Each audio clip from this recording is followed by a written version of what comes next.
पुण्यामधून वादग्रस्त आय.एस. अधिकारी पूजा खेडकरांची आई मनोरमा खेडकर आणि वडील दिलीप खेडकर यांचा शोध आता पुणे पोलीस घेत आहेत। गुन्हा दाखल होऊन आता जवळपास 5 दिवस झालेत आणि तरीही खेडकर कुटुंब अजूनही बेपत्ता आहे। अजूनही पोलिसांना त्यांचा शोध लागलेला नाहीये।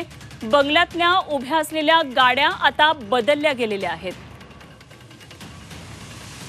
तर याचाच आढावा घेतला आहे आमचे प्रतिनिधी निलेश खरमरे यांनी।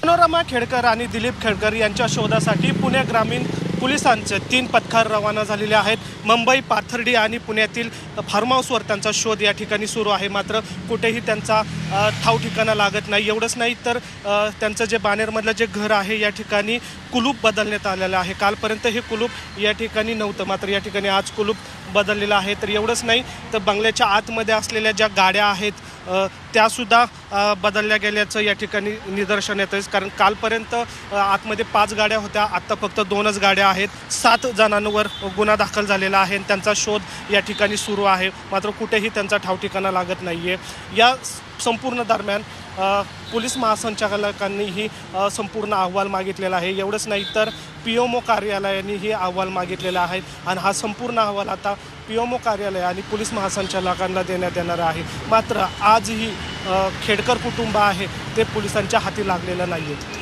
व्हिडिओ जर्नलिस्ट नितीन सांबोसह निलेश खरमरे, जे मीडिया, पुणे।